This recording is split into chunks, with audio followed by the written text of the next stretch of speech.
sun okay? I don't know. Hi and welcome. If you don't know me by now, my name is Wendy Stone and I make videos about pottery and step-by-step tutorials. I haven't done a vlog style in a while. My last two videos were tutorials. If you haven't seen them yet, check them out. I made a whale, which was actually really fun to do, and it's something a little bit different, a little bit more sculptural. And I made nerokomi, which is a Japanese style of making pottery using different colors of clay. So check those out if you haven't. Otherwise, today I'm just going to be doing a bunch of little things that I need to do. I'm making a plaster bat because I don't have one and I desperately need one. And then other than that, I have made a vase and I just need to fix up a few little things on it, and then I made some test tiles. As always, I'll make a full tutorial on each thing that I'm doing, but this is kind of just like behind the scenes and just kind of day in life, more style video. So before making your plaster mix, make sure you coat your mold in a non-stick coat. You do get mold release that you spray on. I just sprayed some oil and then brushed it around to coat the whole inside. For the plaster bat, I'm using a website called plaster.glazing.org. I'll put a screenshot up on the screen. What you do is you measure your container and the height that you want, and it basically just gives you the perfect ratio of water to plaster and the amount that you need. So my container was 28 by 28 centimeters, and then I wanted the plaster about 3 centimeters in height. So you put that in, and then you select the type of plaster that you're using or what you're using it for, or you enter the consistency. And for pottery, you just use 70 consistency, or there is an option to say pottery in there. And then you use the Keith Simpson, which is at the top. It says recommended for potters.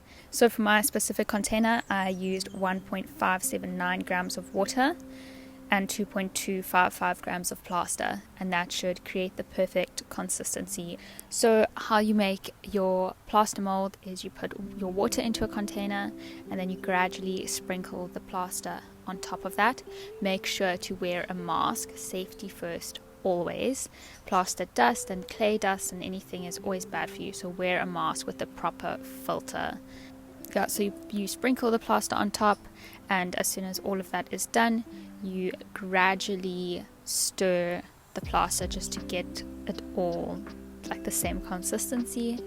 And then once that is done, you gently pour it into your mold. You want to be gentle in all of these movements because you want to prevent air bubbles from forming and for it to not splatter everywhere, obviously. So gently pour it into your mold and then leave it like that until it is dry.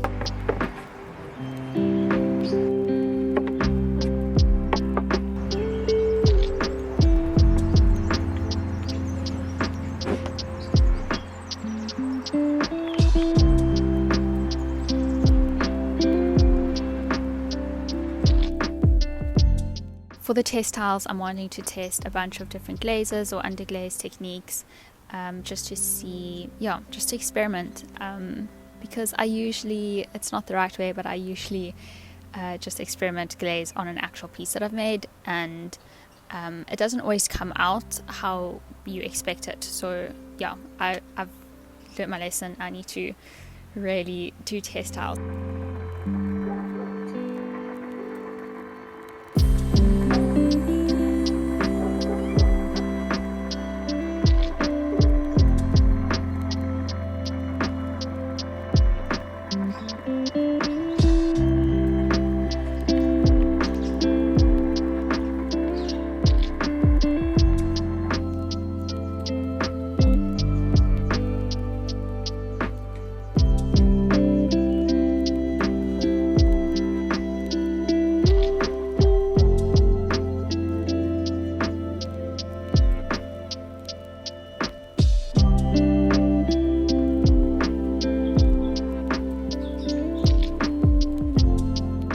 Going to get them bisque fired and then glaze them with the different combinations, layers, and techniques and ways, and just see how they turn out. And then I can have them as reference for future.